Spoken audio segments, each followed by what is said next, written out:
Welcome back to my interview with Sheryl Wagner from 2023. And if you're just joining us now, please feel free to start at part 1. You can check out the description box below for more information, including Sheryl's Substack and how to get your copy of Uncovering Intuition. And now back to the interview.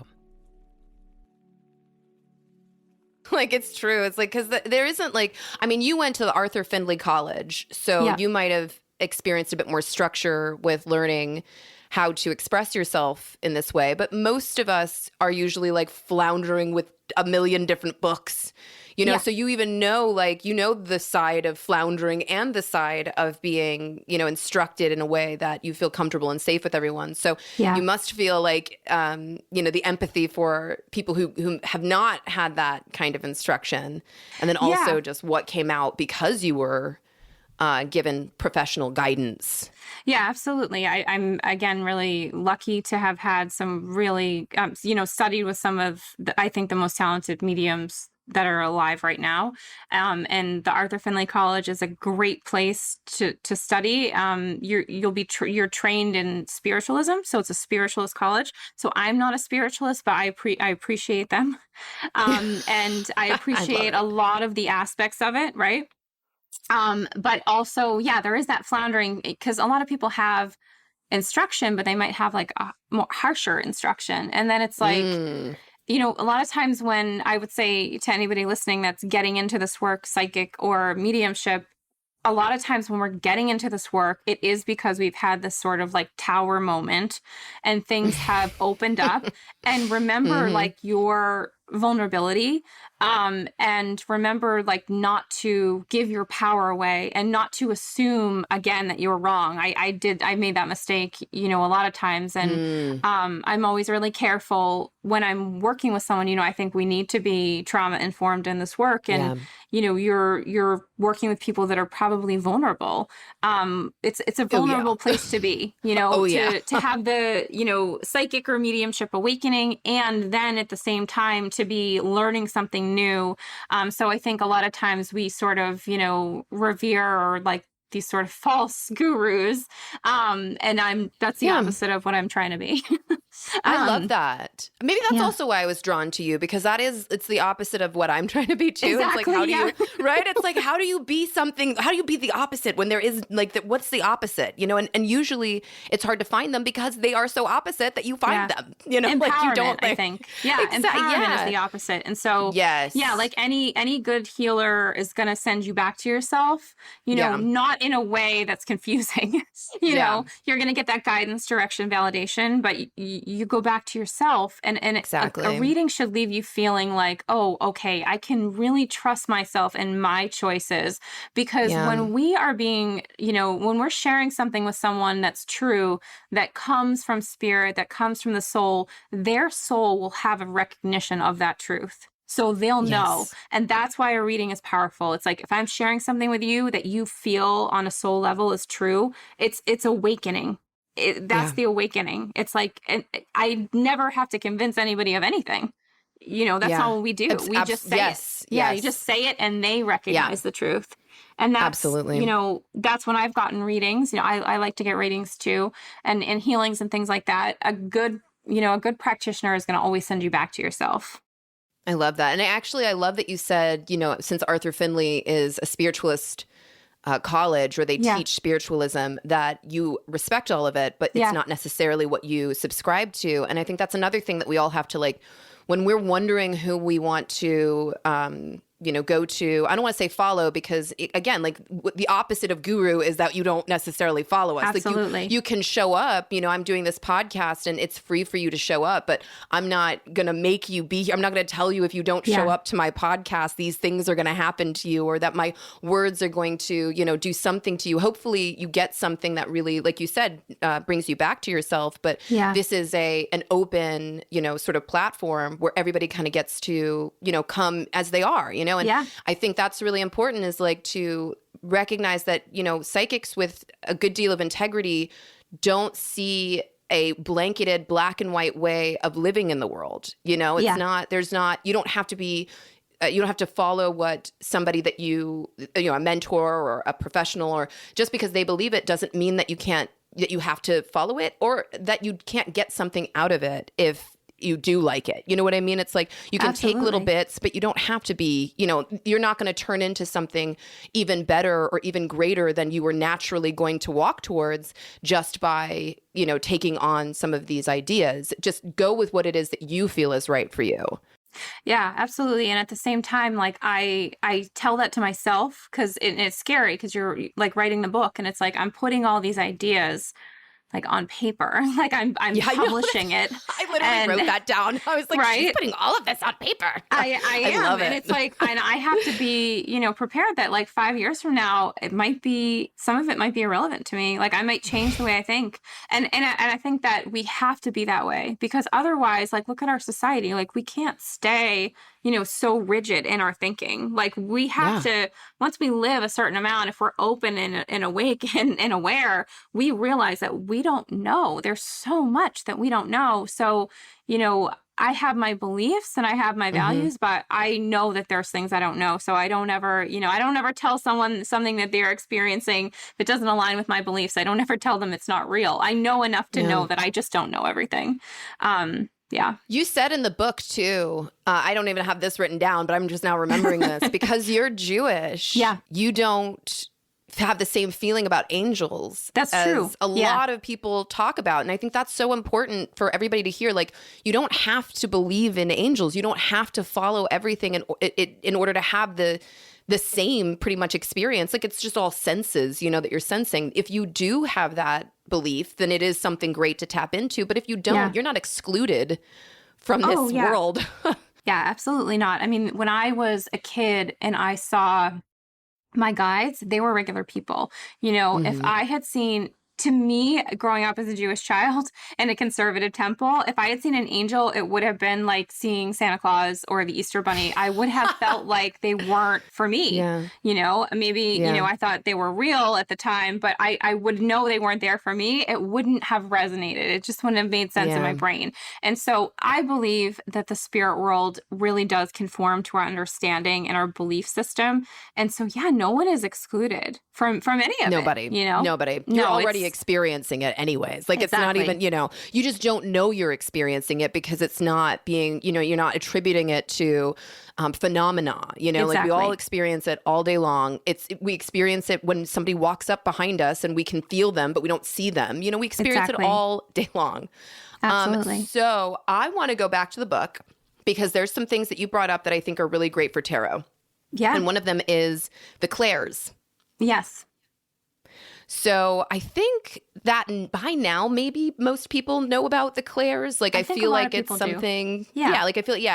So let's talk about them a little bit because you said certain things that I was like, oh, I didn't even look at it like that. So like one of them, I love that so you said with clairsentience. Yes. You said that it was the most valuable but undervalued way of receiving information. And I can't agree more with you. I thought I developed that first. I think maybe clairvoyance is just as strong, but it definitely was not the more comfortable way of doing it for me because I had so much, blocking my third eye because of a lot of trauma that I experienced. I didn't want to see truths. I didn't want to see, I was afraid of what I was going to see.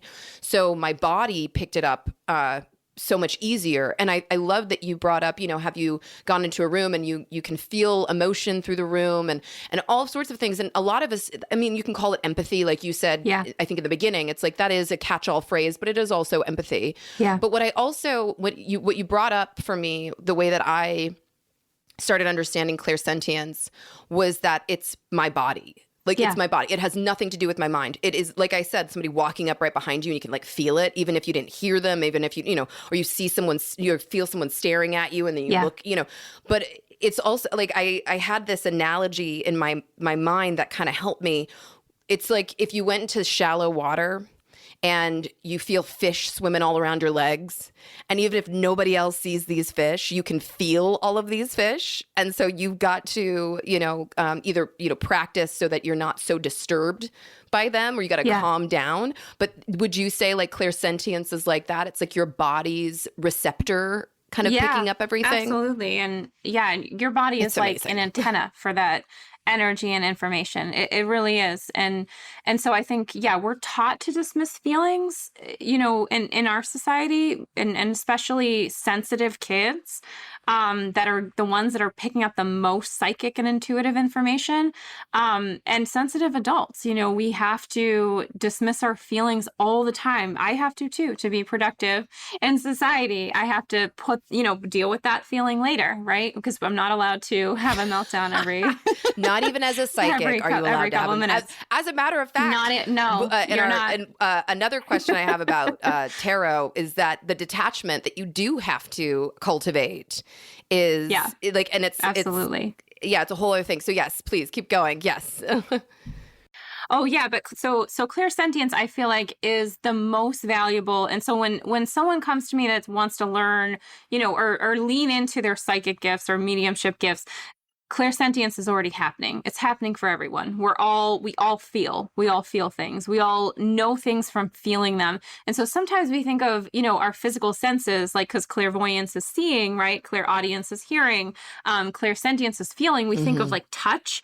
It could be chills. It could be change in temperature, but you can feel and perceive an entire situation. So like, think of like a movie or a book that you read and the feeling of the journey you go through. That's kind of how I think about it. Because when I'm doing a reading for someone, you're kind of opening up the journey of their life, maybe not their entire life, but how it's relevant to their current situation. And so you can perceive and feel that entire thing. I don't necessarily need to have the other senses, working. And mediumship specifically, people get very hung up on seeing and hearing because they think that it's somehow like, that's elite, where you feel crazy, right? Most of the time.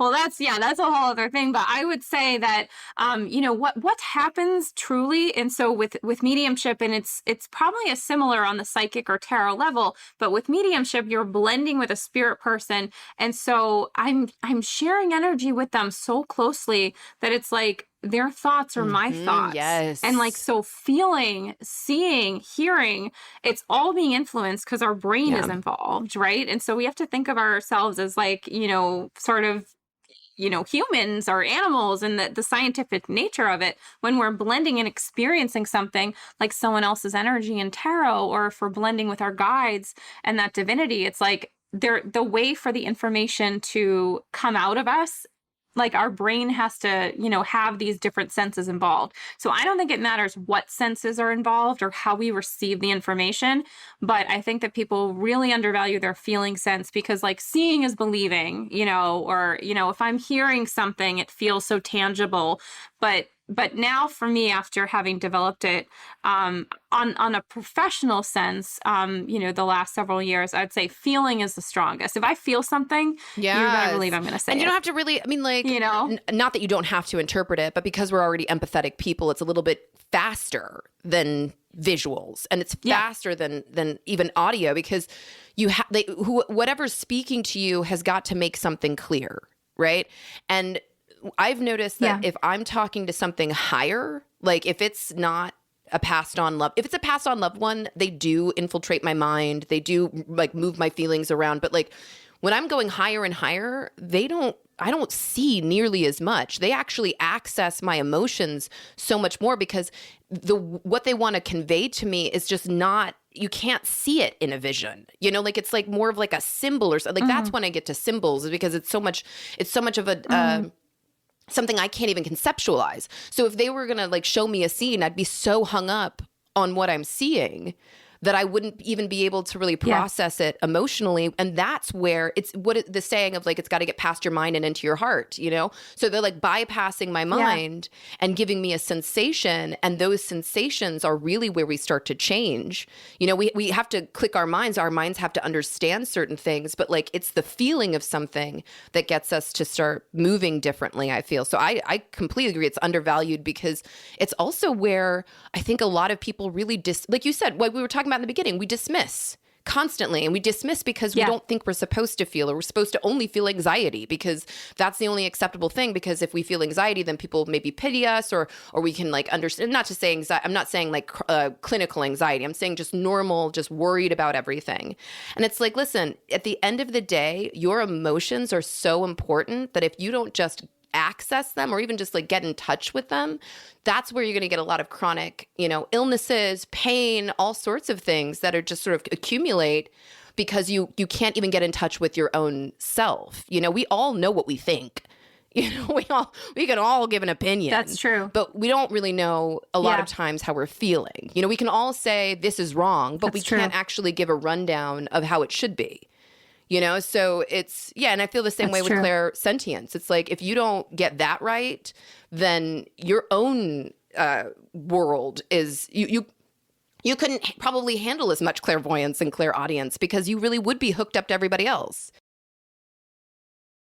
Yeah. And I think the important thing is to remember that we're all so different. And so I think of it as like, lightning strikes like to find the quickest way to the ground. Yes. And it's like, however we're going to like receive information the easiest, like the other world, it takes a lot of energy. And so we got to just work with what we have and where we are. But all our senses are really important.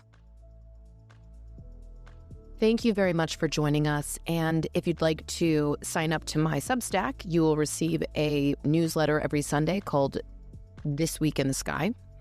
And that's where we go over what is coming up in astrology in the week ahead. So I will let you all know what retrogrades are coming up, when transits are happening, when new moons, full moons, eclipses, all sorts of things. So that's where I discuss that. And I also offer a little tarot reading every week. So if you like that kind of thing, feel free to sign up to my Substack, and you can find that in the description box below. Thank you again, and I will be seeing you soon. Take care.